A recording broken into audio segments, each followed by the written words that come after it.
Who changed the Lord's day? The Pope, the law, and your eternal soul. Did God change the Sabbath to Sunday? Or did man dare rewrite his holy law?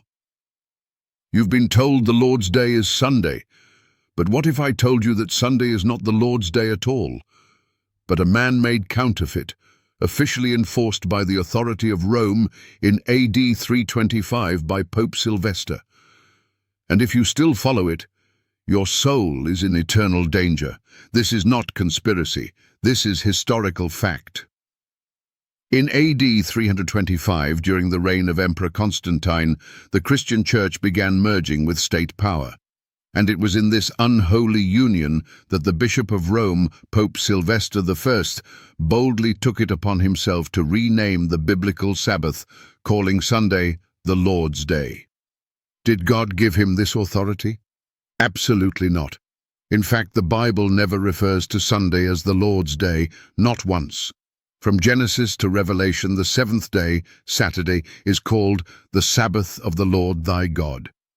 It is the fourth commandment, written with God's own finger in stone, and not a single verse in the New Testament cancels, transfers, or renames that commandment. The historical crime. Here's what history records. Pope Sylvester ordered the name of the seventh day to be changed to Dominica, or the Lord's Day. Source: Ecclesiastical History, AD 325. But God already told us what to call his day. The seventh day is the Sabbath of the Lord thy God. In it thou shalt not do any work. Exodus 20:10. Who gave Sylvester the right to override the Creator of the universe? Who gave Rome authority to tamper with the law of the living God? No one. And yet, almost the entire Christian world blindly follows this change. Scriptural warning. Whosoever shall keep the whole law, and yet offend in one point, he is guilty of all. James 2:10. Sin is the transgression of the law. 1 John 3:4. You break the fourth commandment. You are guilty before a holy God. You reject the seventh-day Sabbath and replace it with Sunday. You have chosen to obey man over God, and that is rebellion, fearful consequences. Listen closely. If you continue rejecting the Sabbath, willfully keeping a false man-made holy day, you are breaking God's law. And God says, the wages of sin is death. Romans 6:23. Not everyone that saith unto me, Lord, Lord, shall enter the kingdom, but he that doeth the will of my Father. Matthew 7:21.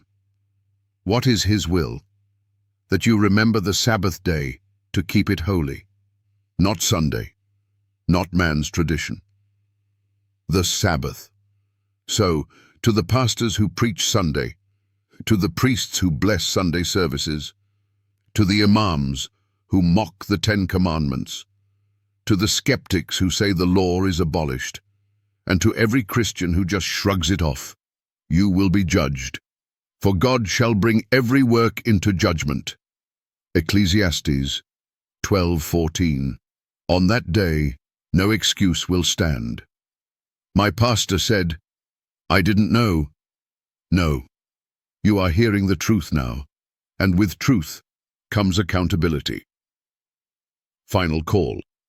If you are keeping Sunday, you are honoring Rome, not God. If you are rejecting the fourth commandment, you are in open rebellion. If you are waiting for a sign, this is it. Repent, return to the Sabbath, obey the Lord, escape the fire.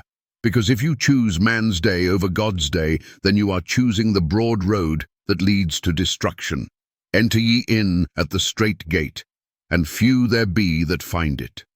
Matthew 7:13-14. Will you be among the few?